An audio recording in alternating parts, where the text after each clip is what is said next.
Semakin Anda banyak bermaksiat, maka iman itu juga akan semakin terkikis, bahkan dikhawatirkan bisa hilang dari diri kita. Nah, ini termasuk doa yang paling sering dipanjatkan oleh Nabi sallallahu alaihi wasallam.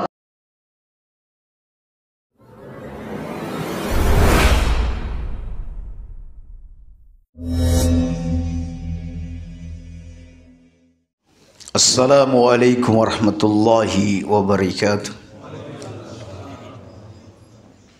Innal hamdalillah nahmaduhu wa nasta'inuhu wa nastaghfiruh wa na'udzu billahi min sururi anfusina wa min sayyiati a'malina. May yahdihillahu fala mudilla lahu wa may yudlil fala hadiya lahu. Asyhadu an la ilaha illallah wahdahu la syarika lah. Asyhadu anna Muhammadan abduhu wa rasuluhu, amma ba'd. Alhamdulillah kaum muslimin, seperti yang kita telah ketahui bersama bahwa Nabi bersabda, ad-du'a huwal ibadah, bahwa doa itu adalah ibadah. Bahkan ada hadis tapi tidak sahih yang menyebutkan doa itu intinya ibadah. Doa itu adalah intinya ibadah. Kaum muslimin, mengapa dikatakan demikian? Karena doa ini ada yang sifatnya di mana kita tidak langsung berdoa kepada Allah, tetapi amalan-amalan yang kita lakukan padanya mengandung doa. Semisal kita hadir di majelis ilmu, kita mungkin tidak berdoa, tetapi hadirnya kita di majelis ilmu ini, di sana kita ada harapan, keinginan semoga Allah menurunkan sakinah, mawaddah, warahmah, agar dengan itu Allah memudahkan kita untuk meniti jalan menuju ke surga dan lain sebagainya. Nah, sehingga meskipun Anda tidak berdoa, tapi dengan amal soleh ini yang mengantarkan Anda kepada apa yang menjadi Anda inginkan, dan Anda menghindari dari sesuatu yang Anda khawatirkan dalam hidup ini. Ada juga doa ya disebut dengan doa at-talab, doa meminta, langsung meminta. Ya, dan itulah mengapa kita katakan doa itu adalah ibadah, karena semua aktivitas kita ini ya di dalamnya sebenarnya mengandung doa. Dan apa yang sedang kita pelajari pagi ini insyaallah ini adalah doa-doa yang sifatnya kita minta langsung kepada Allah Subhanahu wa taala. Sudah masuk hadis ke berapa? 678.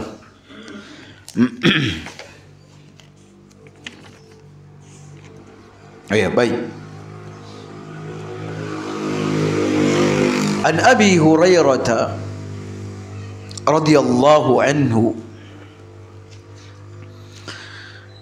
kana an-nabiy sallallahu alaihi wasallam, adalah nabi kita Muhammad sallallahu alaihi wasallam, yaqul Allahumma inni a'udzubika minal faqr. Ya Allah, sesungguhnya aku berlindung kepadamu dari kefakiran. Yakni kaum muslimin, kita berlindung dari kefakiran, dari kekurangan harta untuk mencukupi kebutuhan diri kita sendiri, kekurangan harta untuk mencukupi kebutuhan istri dan anak-anak kita. Juga kita tentunya berlindung dari kefakiran yang dapat menghantarkan ketidaksabaran. Ya, sebab fakir ini adalah istilah seseorang yang betul-betul ada dalam kehidupan yang serba kekurangan, amat kekurangan. Ya. Sampai ada yang mengatakan level fakir itu di bawah kemiskinan, ya, lebih parah daripada kemiskinan. Sehingga dengan adanya kefakiran itu menyebabkan manusia kadang tidak sabar menghadapi kefakiran tersebut. Ya, bisa saja istri muring-muring minta cerai disebabkan karena kemiskinan yang teramat sangat melanda kita. Begitu juga memunculkan rasa amarah, ya, tidak ridho dengan takdir yang Allah Subhanahu wa taala berikan. Begitu juga kaum muslimin dengan kefakiran menyebabkan hilang sifat qanaah, ya, merasa cukup dengan apa yang Allah Subhanahu wa taala berikan. Dan dengan kefakiran ini kaum muslimin kadang menyebabkan kita selalu memandang, selalu melihat harta yang dimiliki oleh orang-orang kaya, bahkan selalu menjadi pembincangan kita setiap hari. Si fulan, oh masya Allah punya ini. Si fulan, alias sibuk menghitung nikmat-nikmat yang dimiliki oleh orang lain. Nah itu kalau kefakiran melanda seseorang. Ya. Jadi Nabi Sallallahu Alaihi Wasallam rupanya fokus dengan permintaan seperti ini agar dijauhi daripada kefakiran. Ada hadis yang menyebutkan kadal faqru ayyakunal kufur. Ya, ini tidak sahih insyaallah bahwa hampir-hampir kefakiran itu menghantarkan kepada kekufuran. Kemudian Nabi meminta dijauhi dari al-qillah. Tadi fakir, yang berikutnya al-qillah. Al-qillah ini adalah kekurangan. Ya, kekurangan. Ya, jadi levelnya masih lebih kecil dibanding dengan al-faqr. Kalau qillah ini kaum muslimin, sebagian ulama ada yang mengatakan sedikitnya harta, berlindung dari sedikitnya harta. Ada lagi yang mengatakan berlindung dari sedikitnya kebaikan. Ya, tetapi kaum muslimin selagi yang namanya lafaz-lafaz hadis itu bersifat umum, maka ya kita maknai dengan makna-makna secara umum.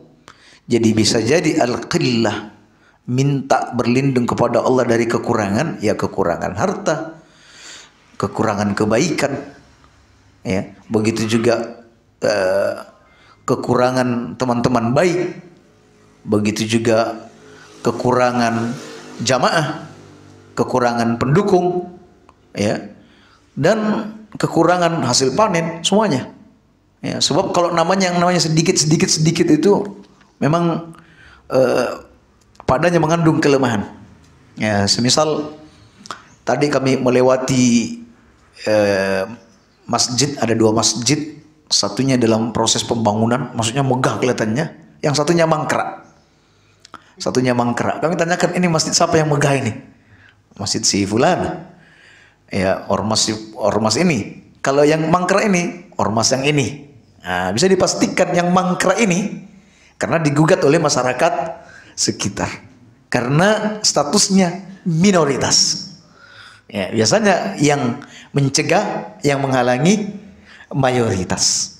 Nah, jadi dibalik jumlah yang banyak ini, ya, ada banyak keuntungan kaum muslimin di balik jumlah yang banyak. Makanya Nabi sendiri pun itu berbangga-bangga dengan banyaknya jumlah umatnya. Nah, seperti itu. Jadi kita tidak berkata, wes biar sedikit tidak apa-apa. Enggak. Tetap kita mengajak orang pada kebaikan. Jadi semakin banyak penolong-penolong kita, ansor-ansor kita. Sebab semakin banyak ansor penolong kita, juga akan semakin menguat sesuatu di tempat tersebut. Baik. Jadi al-qillah di sini sifatnya umum. Jadi bisa saja al-faqr ini berkaitan dengan harta, al-qillah lebih umum dari persoalan harta. Jadi serba sedikit, serba minimal, kebaikannya minimalis, ya, kedermawanannya juga minimalis, ya. Begitu juga ansornya, penolongnya juga ya sedikit, serba minimalis. Nah, kita tidak ingin serba minimal itu, ya. Ingin yang banyak, ya, ingin yang banyak. Nah, termasuk tadi di sini ada pembebasan lahan ya tampaknya ya. Untuk apa? Teras, halaman pembebasan tanah atau pembebasan tanah? Oh, masya Allah, masya Allah. Yang mau dibebaskan berapa ini?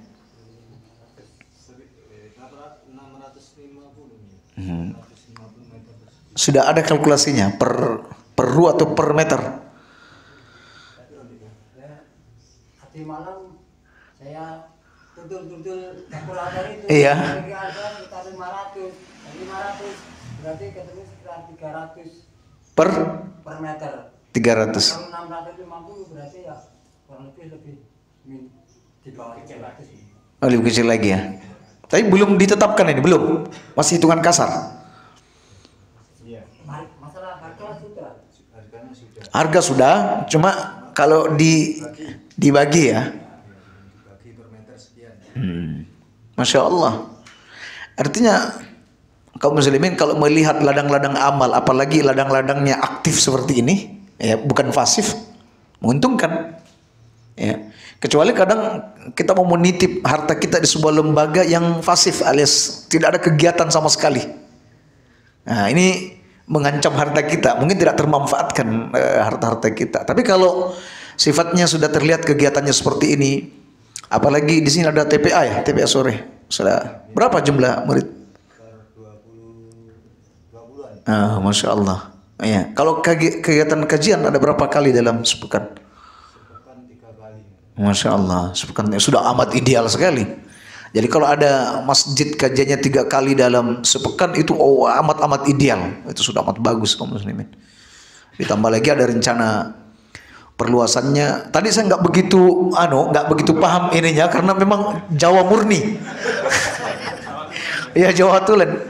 Saya yakin tidak semua juga kayaknya paham di sini ya. Ya mungkin. Saya juga agak ngerti Jawa, tapi ini agak lebih dalam bahasa Jawanya. Ya. Ya, makanya minta penjelasan lagi. Nah, oleh karena itu kaum muslimin, jika ada peluang-peluang seperti ini ya ditanggap kaum muslimin. Karena boleh jadi harta yang sedikit itu justru bisa melejitkan kedudukan kita di surga nanti. Ya, ada kebaikan-kebaikan yang Allah berikan kita di surga nanti. Mungkin kita hanya mengambil ya semeter lah, 2 meter lah dan lain sebagainya. Baik. Kita lanjut. Jadi kita berlindung daripada al-qillah. Kalau al-faqr ini kaitannya lebih kuat kepada masalah harta.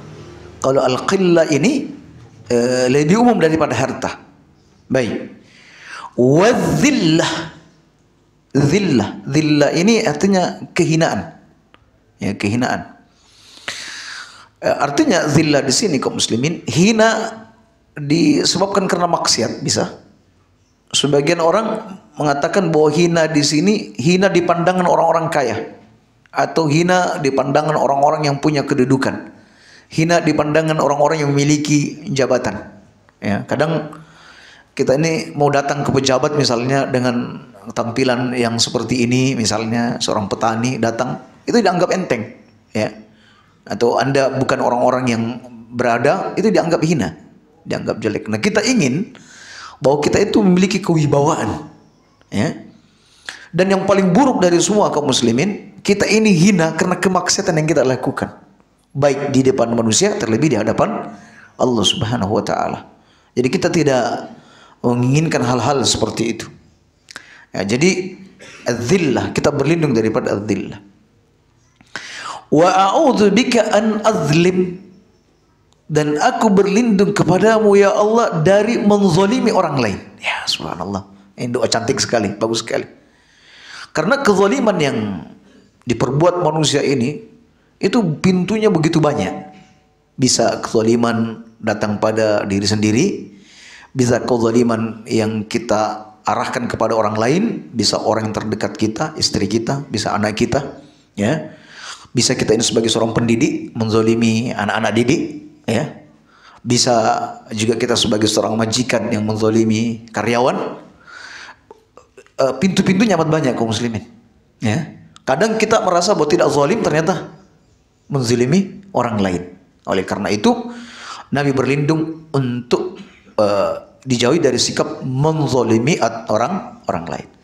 Kemudian kata Nabi, au uzlam, atau bahkan dizalimi. ya, atau bahkan dizalimi. Ya. Jadi ini beberapa poin-poin yang Nabi SAW berlindung darinya.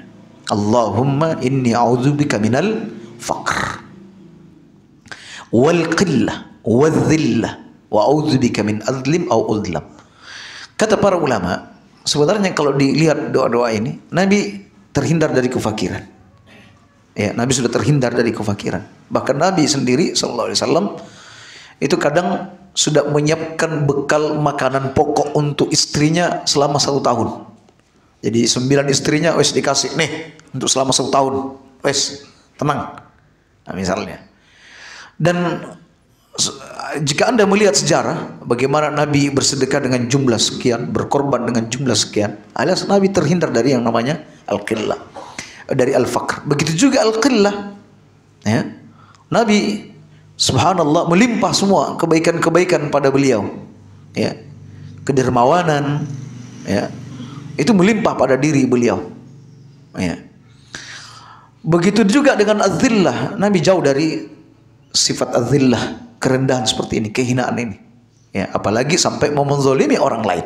Kalau dizolimi mungkin, tapi kalau menzolimi, Nabi SAW itu tidak akan pernah melakukannya. Alias kata ulama, sebenarnya Nabi memanjatkan doa-doa ini hanya ada 2 kepentingan: sebagai bentuk syukurnya kepada Allah, atau mengajarkannya kepada umat. Nih, kalau kalian berdoa ini loh doa yang sepantasnya kalian panjatkan, doa-doa ini. Ya, jadi supaya terhindar dari kefakiran, miskinnya nggak usah fakir, sebab kalau sudah disebut fakir berarti miskin sudah terkandung di dalamnya. Al-qillah, az-zillah, kemudian menzolimi ataupun dizalimi. Baik. Dan di sini disebutkan hadis ini adalah sahih, doa ini adalah sahih. Baik. Hadis berikutnya, an Abi Umamah qala kunna 'inda Nabi sallallahu alaihi wasallam. Kami pernah berada di sisi Nabi sallallahu alaihi wasallam. Fada'a bidu'ain kathirin. Beliau memanjatkan doa dengan doa yang begitu banyak. Banyak sekali. Ya. La nahfadhuhu, sampai kami tidak hafal. Ya, kami tidak hafal. Jadi ini kebiasaan sahabat. Jadi berupaya menghafalkan apa yang dipanjatkan oleh Nabi, apa yang disabdakan oleh Nabi, apa yang diperbuat oleh Nabi. Hanya saja para hadirin yang ada di majelis itu semua tingkatan hafalannya tidak sama dengan antara satu dengan yang lain. Ada yang hanya ngeliat-ngeliat, ya, menyimak, sudah hafal.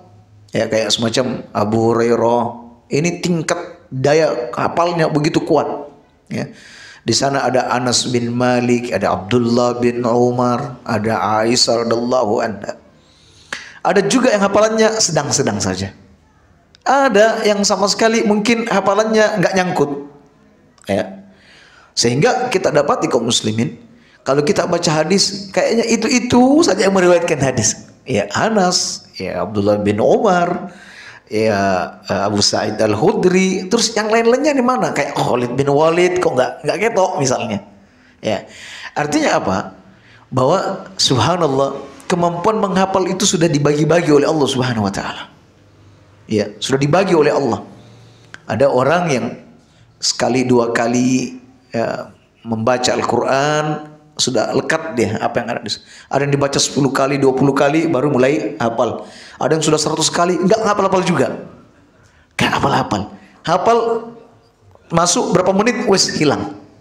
Ya, sudah kaum muslim, itu sudah memang karunia yang Allah Subhanahu wa taala bagikan kepada hamba-hambanya. Imam Bukhari sekali dengar langsung hafal. Ya, sekali dengar aja langsung hafal. Nah, baik. Tetapi itu tidak berarti bahwa lemahnya hafalan kita itu menyurutkan kita untuk menuntut ilmu. Hendak kaum muslimin. Apalagi semacam ilmu yang sifatnya teori lalu kemudian dipraktekkan. Nah, ini yang paling insya Allah paling melekat di hati kita. Ya.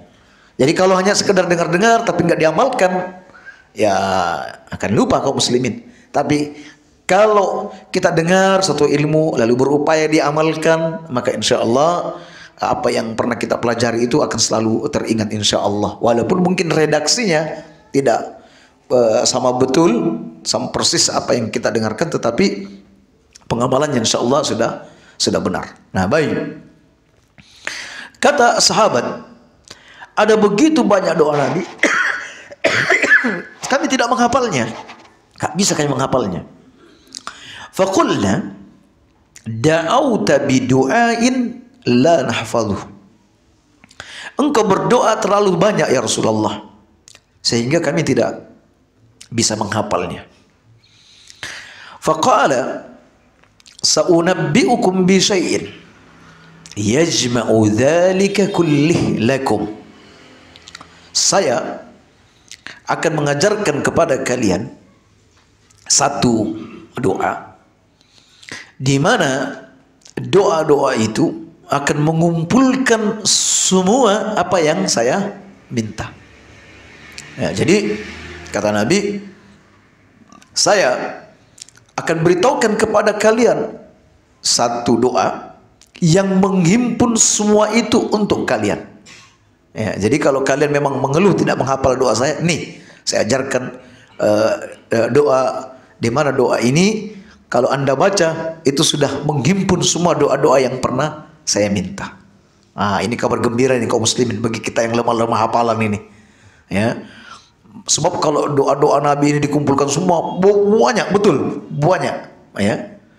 Sampai kita kadang berputus asa, gimana cara menghafal doa-doa ini? Sampai kita bertanya, boleh nggak doa-doa ini kita print, kita fotokopi, lalu pas nanti berdoa, ya berdoa kita bawa itu, ya. Jadi berdoa sambil baca buku. Kita jawab ya boleh saja, nggak ada masalah. Tapi kalau dalam sholat ya nggak boleh. Kalau dalam sujud sambil membaca, enggak. Nah, baik kaum muslimin, ini ada resepnya, alhamdulillah, ada jalan keluarnya lupanya. Ya, segala sesuatu itu ada jalan keluarnya. Apalagi Nabi kita ini Nabi yang rahmah. Ya, beliau tidak mau menyulitkan para pengikut-pengikutnya. Selalunya mencarikan hal-hal yang mudah untuk mereka. Nah, ini dia kemudahan itu. Kata Nabi, nih dia, ucapkan doa ini. Allahumma inna nas'aluka mimma sa'alaka nabiyyuka Muhammadun sallallahu alaihi wasallam. Satu, ya Allah, sesungguhnya aku minta kepadamu apa yang sudah pernah diminta nabimu kepadamu Muhammad sallallahu alaihi wasallam. Apa saja yang diminta oleh nabimu, apa saja, urusan besar, urusan kecil, ya, maka aku minta yang sama. Wah, ini luar biasa. Yang kedua, wa nasta'idzu bika mimma sta'adzaka minhu nabiyyuka Muhammadun sallallahu alaihi wasallam. Dan aku berlindung kepadamu ya Allah dari apa saja yang Nabi Muhammad sallallahu alaihi wasallam berlindung kepadamu. Allahumma antal musta'an. Ya Allah, hanya kepadamu kami meminta pertolongan. Wa alaikal balagh, dan engkau yang mencukupi segalanya, yakni engkaulah yang mewujudkan segala keinginan dan permintaan. Wala haula wala quwwata illa billah au kama qal. Nah, di sini secara redaksi ini kaum muslimin dhaif. Ya, redaksinya dhaif yang ini, tetapi ada redaksi yang lain yang sahih, yaitu Allahumma inna nas'aluka mimma sa'alaka nabiyyuka Muhammad sallallahu alaihi wasallam wa nasta'idzu bika mimma sta'adzaka minhu nabiyyuka sallallahu alaihi wasallam. Nah, ini juga termasuk doa sapu jagat. Jadi selain Rabbana atina fid dunya, ya sudah hafalkan. Insyaallah semuanya hafal di majelis ini. Yang kedua, nah ini lagi tambahkan doa jenengan. Tambahkan doa jenengan. Ya, kalau tidak bisa bahasa Arabnya, bahasa Indonesia aja wis. Ya Allah, sesungguhnya aku meminta apa saja yang pernah diminta oleh nabimu, ya. Dan aku berlindung kepadamu dari apa saja Nabi berlindung darimu. Wah, ini doa sapu jagat tenan ini. Jadi semua doa-doa yang pernah diminta Nabi dari kebaikan itu juga kita minta. Semua yang Nabi minta berlindung darinya, maka itu juga kita berlindung darinya. Nah, bukan kayaknya doa sapu jagat, ya doa sapu jagat juga kaum muslimin. Nah, dan untuk redaksi ini sahih insyaallah. Untuk redaksi ini sahih. Alhamdulillah kaum muslimin, kita sudah menemukan solusi bagi orang-orang yang mungkin lemah untuk menghafal doa-doa Nabi sallallahu alaihi wasallam, maka ini bisa dia angkat dalam doanya. Baik. Berikutnya dari Amr bin Shu'aib, dari ayahnya, dari kakeknya.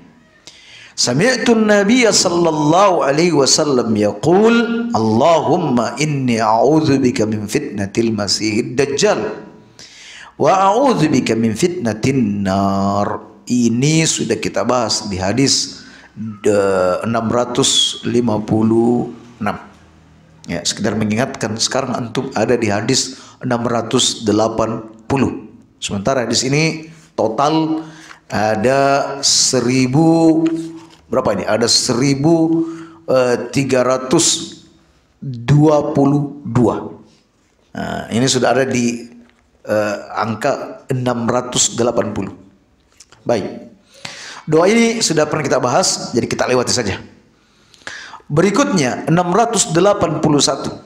An Sa'id qala, kana Ibnu Abbas yaqul. Ibnu Abbas di antara doa yang biasa beliau panjatkan adalah sebagai berikut. Ya, di sini diangkat Ibnu Abbas. Ibnu Abbas ini kaum muslimin, dia adalah sosok di mana dia dicintai oleh hampir semua sahabat-sahabat yang lain. Nabi mencintai Ibnu Abbas, Abu Bakar mencintai Ibnu Abbas, Umar bin Khattab mencintai Ibnu Abbas. Ya, kenapa? Dia ini pemuda yang penuh dengan keberkahan ilmu. Ya, penuh keberkahan ilmu. Dan Ibnu Abbas ini, masya Allah, beliau ini juga tidak segan-segan untuk melakukan amar ma'ruf nahi mungkar. Makanya ketika Umar bin Khattab tertikam, ya, beliau tertikam saat beliau memimpin salat subuh, di mana beliau ditikam oleh Abu Lu'lu'ah Fairuz. Beliau ditikam dan beliau dipanggul ke rumahnya, digotong ke rumah beliau. Ketika itu beliau dalam kondisi tidak sadar. Beliau berkata kepada Ibnu Abbas. Ibnu Abbas ketika beliau suman berkata kepada Ibnu Abbas, Ibnu Abbas, segera keluar cari informasi. Siapa yang menikamku dan siapa orang-orang yang terkena tikaman atau musibah seperti musibahku. Maka Ibnu Abbas pun segera keluar mencari tahu berita bahwa ternyata Umar ditikam oleh Abu Lu'lu'ah Al-Majusi, bukan orang Islam. Terus yang kedua, bahwa yang menjadi korban ini ada 13 orang yang kena tikaman dan 7 orang darinya syahid sebagaimana apa yang menimpa Umar. Jadi 7 orang sudah meninggal dunia dari tikaman tersebut. Yang sebab ketika Abu Lu'lu'ah menghujamkan belatinya kepada Umar bin Khattab, dan belatinya kan ada bermata dua, ya. Satu dihujamkan di pundak, satu dihujamkan di lambung, satu di tempat yang lain. Berarti kalau sekali hujaman berarti berapa itu? Berarti 2, ya, 2 titik. Berarti kalau 3 kali berarti 6 titik. Dan parahnya belati ini dari mana? Dilumuri dengan racun. Dilumuri dengan racun. Ketika dia habis menikam Umar, maka ketika dia kabur, maka dia menghujamkan belatinya kepada siapa saja yang ada di sekitarnya, di kanan kiri. Nah, ada di antara kaum muslimin yang melemparkan jubahnya, burnusnya kepada Abu Lu'lu'ah ini, sehingga ketika dia terkena jubah tersebut, dia merasa bahwa dia akan ditangkap, maka dia membunuh dirinya sendiri. Itu nasibnya Abu Lu'lu'ah. Intinya, ketika Ibnu Abbas mengabarkan hal itu, apa kata Umar bin Khattab? Ya. Segala puji bagi Allah Subhanahu wa taala, kematianku tidak di tangan orang muslim.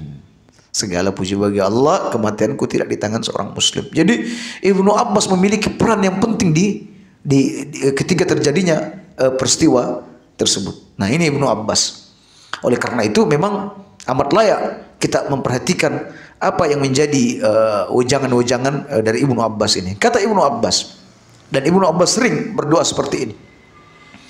Dan tidak jauh, boleh jadi doa yang dipanjatkan Ibnu Abbas, apalagi sering dipanjatkan, ini tidak jauh adalah doa-doa yang diajarkan oleh Nabi kepada Ibnu Abbas. Makanya kaum muslimin, kita ini perlu tahu kalau ada orang-orang yang alim, orang-orang yang soleh, yang tidak keluar dari aturan ahli sunnah, kita perlu cari tahu apa amalan-amalan dia, apa yang menjadi amalan-amalan utama dia.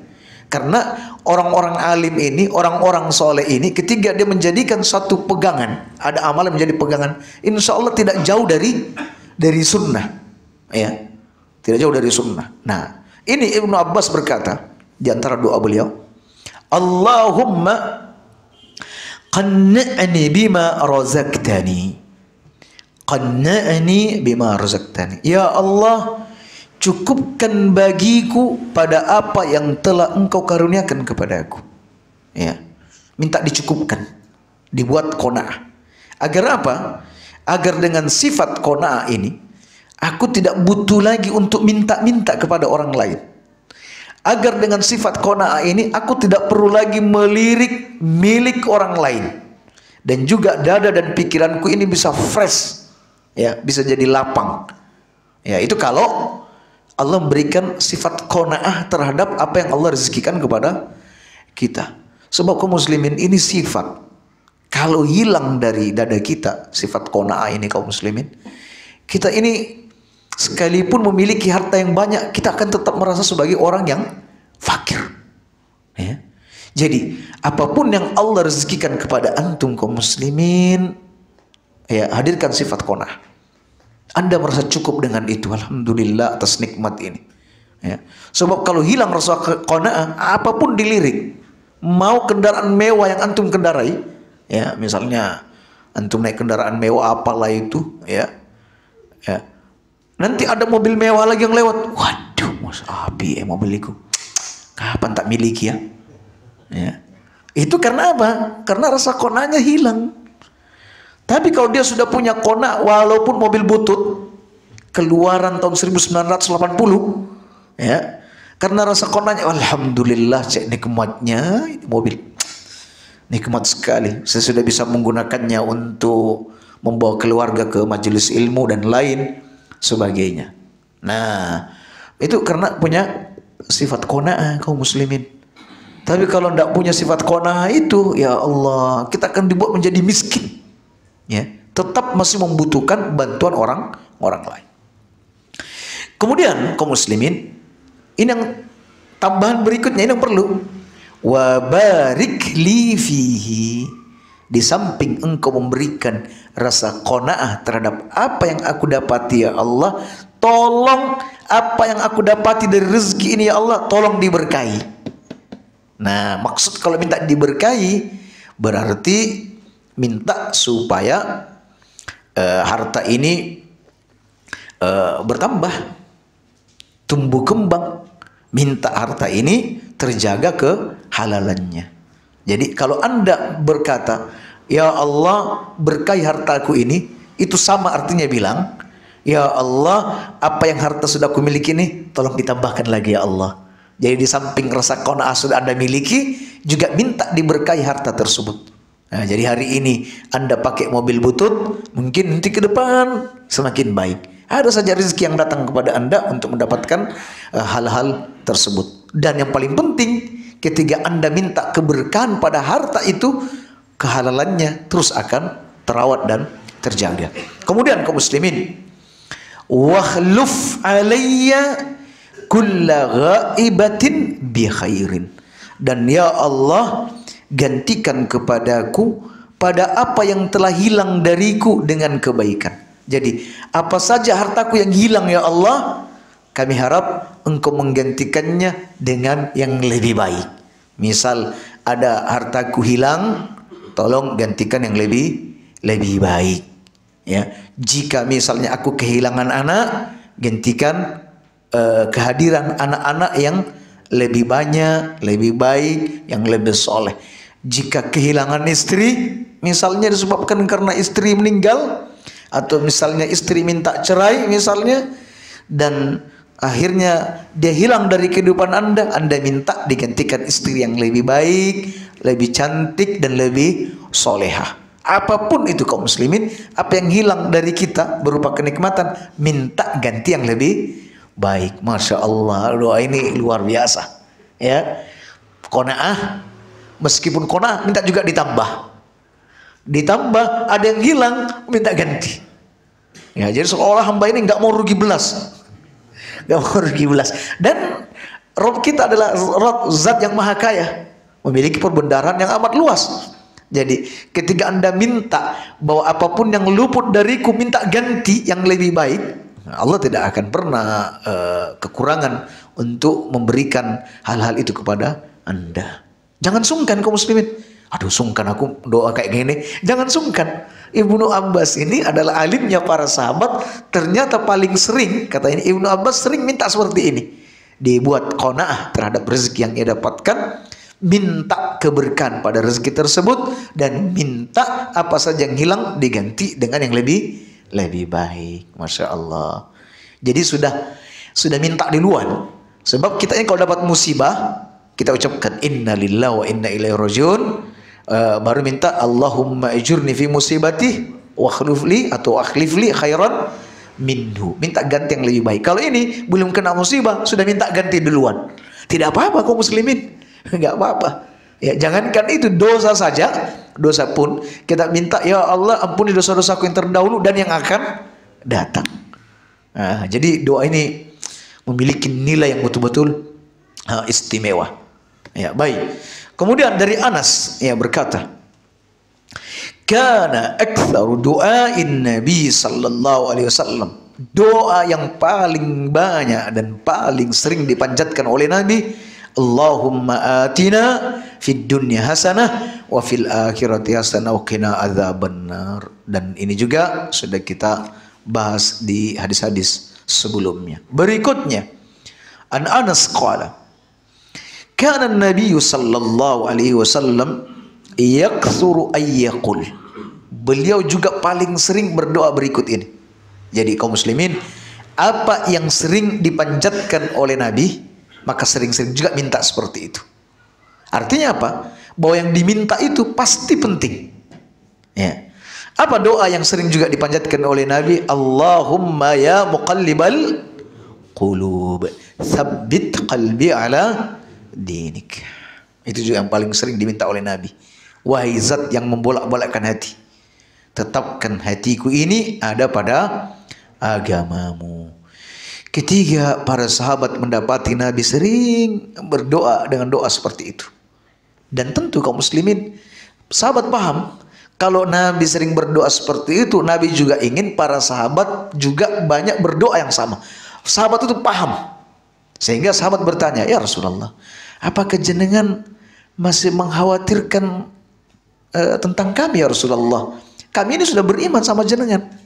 Apa yang jenengan bawa kami sudah mantap, sudah yakin. Ya, apa jenengan masih khawatir? Nah, ini pertanyaan-pertanyaan juga mungkin hadir di hati kita. Alhamdulillah, saya ini sudah mengenal sunnah, sudah berhijrah, nggak ada lagi kekhawatiran untuk kembali ke masa lalu.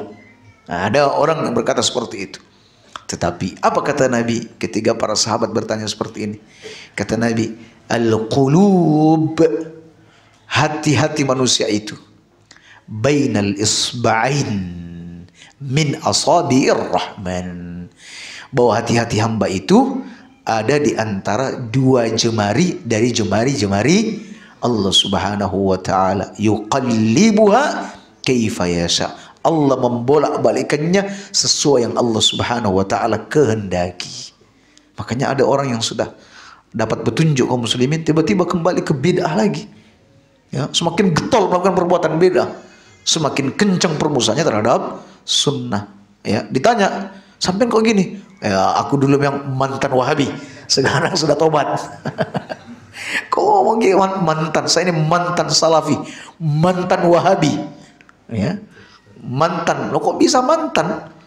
Orang kok bisa jadi mantan salaf, itu ceritanya gimana?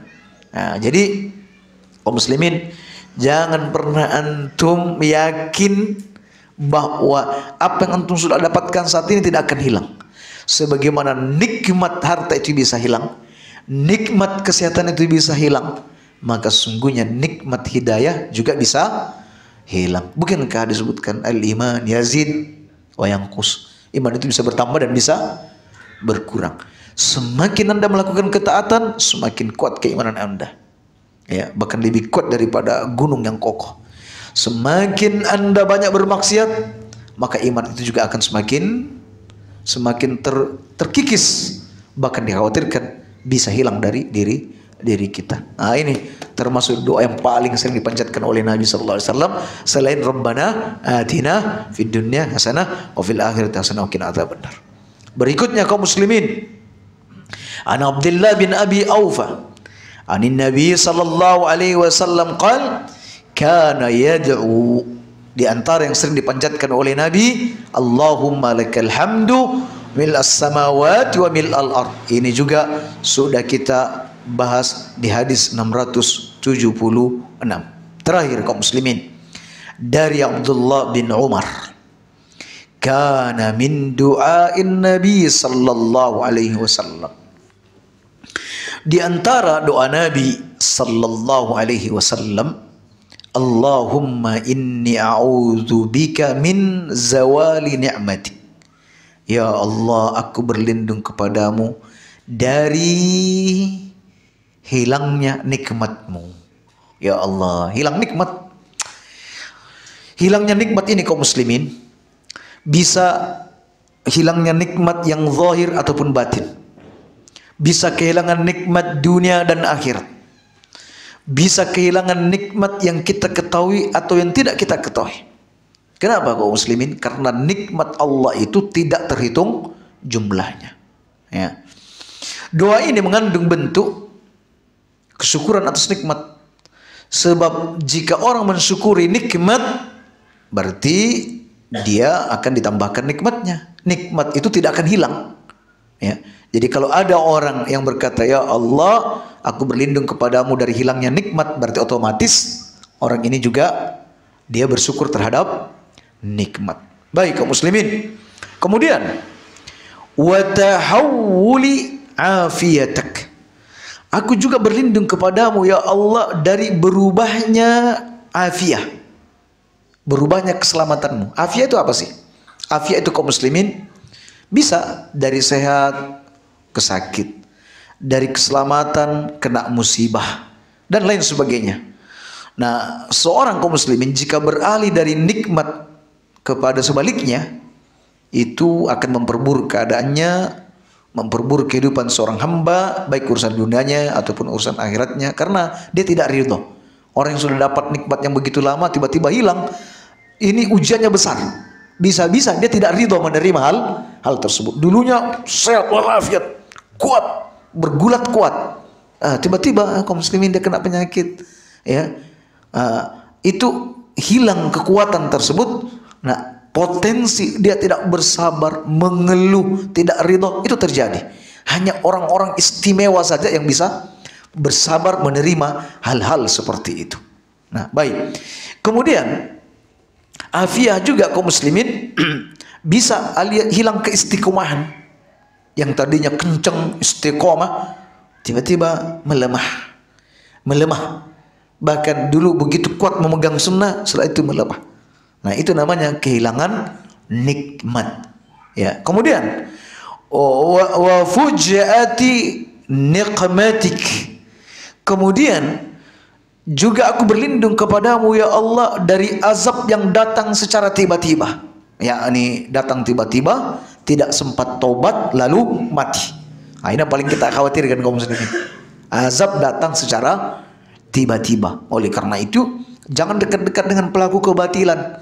Sebab ketika Allah mau menurunkan azabnya kepada pelaku kebatilan, tidak pandang siapapun yang ada di situ.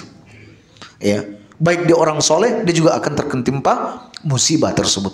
Soal nanti dia ternyata tidak terlibat, nanti Allah akan bangkitkan sesuai dengan niat yang ada pada dirinya. Kemudian kaum muslimin yang terakhir, wa jami'i sakhatik, dan aku berlindung kepadamu dari segenap kemurkaanmu yang terkait karena ucapan ataupun terkait dengan perbuatan dan amal. Kita berlindung kepada Allah Subhanahu wa taala dari hal-hal tersebut. Alhamdulillah kaum muslimin, tidak terasa bahwa hadis-hadis yang kita sebutkan ini sudah membawa kita kepada waktu yang hampir sudah sejam mungkin berlalu, hampir setengah jam berlalu. Dan tinggal kita amalkan kaum muslimin. Kalau Nabi kita ternyata dalam hidupnya itu banyak berdoa, sampai sahabat sendiri bingung menghafal doa-doanya. Tentu kita ini kaum muslimin yang amat fakir kepada Allah, yang hidup serba kekurangan, amat butuh untuk membekali diri kita dengan doa-doa yang bermanfaat. Dan sekali lagi, doa yang terbaik yang dimana para sahabat mengejar doa-doa tersebut adalah doa dari Nabi Sallallahu Alaihi Wasallam. Makanya para sahabat itu cuma dua, datang kepada Nabi minta doa apa yang terbaik, atau mereka menghafal doa-doa yang sudah dipanjatkan oleh Nabi. Nah, oleh karena itu kita nggak boleh kalah kaum muslimin. Kalau memang belum tahu doa-doa ini, ya tanya, ya, atau cari kitab-kitab tentang doa, atau yang kedua tinggal menghafalkan apa-apa yang sudah ada di hadapan kita. Ya, demikian kaum muslimin. Mudah-mudahan apa yang kita kaji pagi ini bermanfaat. Dan masih ada beberapa doa-doa yang mungkin tidak kita ketahui, yang masih tersembunyi oleh kita, yang akan kita ungkap, yang kita angkat di pertemuan mendatang biiznillah. Baik, ada 1-2 pertanyaan sebelum majelis ditutup. Kami persilakan untuk bertanya. Nah, Masalah doa, baik. berdoa dalam sujud itu apa boleh berbeda-beda di tiap rakaatnya. Baik. Yang kedua, masalah mendolimi itu tadi berhubungan dengan manusia atau dengan hewan-hewan yang Baik. mendolimi. Baik. Selanjutnya yaitu doa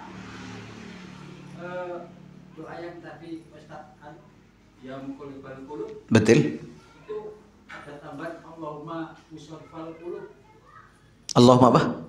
Allahumma musyrifal qulub, musyrif qulubana. Ya, baik. Ya. Apa bersama itu? Ya, baik. Yang pertama kaum muslimin tentang doa. Apakah doa-doa yang dipanjatkan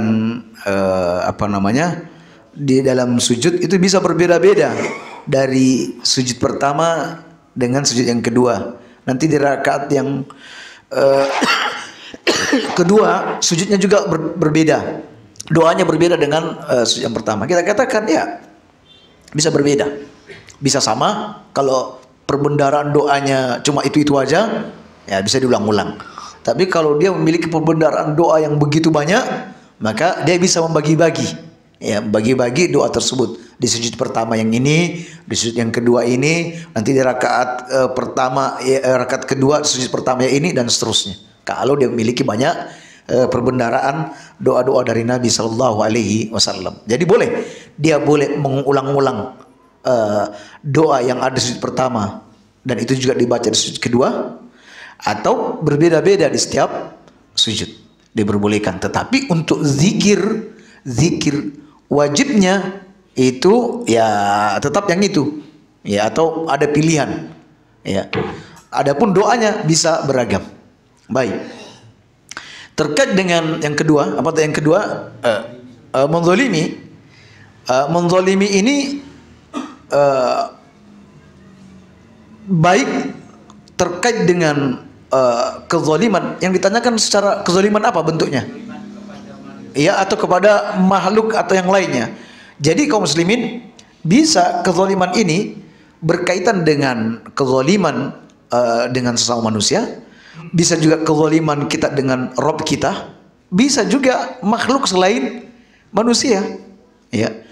Tetapi perlu diingat bahwa segala sesuatu yang dibunuh karena alasan syariat, ya, dibunuh karena alasan syariat itu bukan bagian daripada kezaliman. Misalnya saya membunuh ular, ya, saya tidak zalim walaupun ular itu lagi santai-santai misalnya, nggak ngapa-ngapain, ya, langsung tiba-tiba Anda ngambil batu lalu menimpuknya dengan batu mati, itu nggak zalim karena memang syariat membolehkan untuk membunuh ular dan yang semisalnya kayak kalajengking, ya, hewan-hewan perusak semisal tikus, maka itu diperbolehkan. Adapun hewan-hewan yang tidak boleh dibunuh semisal semut, ya, semut maka atau lebah, maka membunuhnya ini adalah satu dosa, apalagi membunuhnya tanpa alasan yang jelas ini bisa menyebabkan kezaliman. Ya, makanya ada seorang nabi yang pernah tidur di bawah salah satu pohon, lalu kemudian dia digigit oleh seekor semut. Lalu nabi ini memerintahkan untuk membakar sarang semut tersebut. Lalu Allah Subhanahu wa taala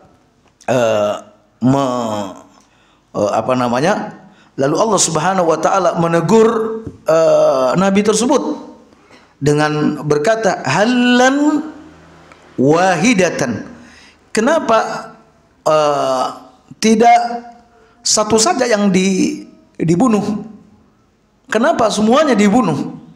Ya, alias bahwa ini adalah teguran keras kepada Nabi untuk tidak berlaku zalim kepada hewan. Begitu juga dan banyak hal lagi, banyak hal-hal yang lain, ada yang lainnya. Maka kaum muslimin sama dengan anjing misalnya, sama dengan anjing. Kata Nabi, seandainya anjing ini bukan satu kaum, seandainya bukan satu kaum, niscaya aku perintahkan untuk membunuh semua anjing-anjing yang ada di Madinah pada waktu itu, atau merintahkan sahabat untuk membunuh anjing-anjing itu. Tetapi dia adalah satu kaum. Maksud ulama dari ungkapan Nabi Shallallahu Alaihi Wasallam ini, kaum artinya adalah kaum yang bertasbih, karena tidak ada makhluk-makhluk di muka bumi ini pun kecuali mereka bertasbih kepada Allah. Sebagian ulama mengatakan bahwa yang dimaksud dengan kaum di sini adalah kaum yang memiliki manfaat. Ya, anjing ini masih bisa dimiliki manfaat untuk menjaga ternak. Juga anjing ini juga bisa untuk menjaga tanaman. Juga anjing ini masih bisa digunakan untuk berburu. Ya, masih boleh. Nah, demikian. Dan membunuh itu berarti bisa dianggap sebagai bentuk kezaliman. Kemudian bukankah disebutkan bahwa ada orang masuk neraka karena dia membiarkan kucing itu mati kelaparan? Ya, dia dimasukkan dalam rumah, tidak dilepas sehingga dia tidak bisa makan dari serangga-serangga bumi. Akhirnya masuk neraka disebabkan karena hal tersebut. Nah, jadi kita berlindung dari hal-hal seperti itu, kaum muslimin. Ya, mungkin ada semut-semut yang tidak patut untuk dibunuh, hanya numpang lewat aja. Numpang lewat, kita bersihkan semua, kita matikan. Nah, kecuali kalau dia merusak jendela-jendela kita, itu kan dia melakukan kezaliman. Berarti ya bolehlah kita matikan sesuai dengan kezaliman yang ia perbuat. Adapun tentang doa yang dari pengganti dari muqallibal qulub itu, sepengetahuan kami redaksi itu insya Allah sanadnya sahih, insya Allah. Redaksi yang Anda gunakan tadi itu secara sanadnya sahih, insya Allah. Demikian. Baik, kita cukupkan sampai di situ. Ini waktu diirit-irit memang dibagi, ya, hanya karena naik kereta api, ya. Jadi dibagi-bagi waktunya, ya. Nanti sekian jam di sini, sekian menit ada di Pak Hamid. Setelah itu segera ke stasiun. Disebutkan dalam Islam tidak ada pajak. Lalu bagaimana dengan usur? Ya, pajaknya tidak ada, tapi usur itu seperti apa? Aduh, Ustaz kok lupa ya usur ini ya. Kalau pajak jelas tidak ada. Ya, jelas pajak itu tidak ada. Karena banyak hadis-hadis yang menyebutkan Allah melaknat sahibul maks. Sahibul maks, yaitu para pemungut pajak. Tetapi istilah usur ini Ustaz lupa. Ya, Ustaz lupa istilah ini. Nah, nantilah di pertemuan mendatang lagi kita bahas. Kalau Ustaz sudah buka buku lagi kembali. Subhanakallah wa bihamdik. Sudah la ilaha illa anta astaghfiruka wa atubu ilaik. Assalamualaikum warahmatullahi wabarakatuh.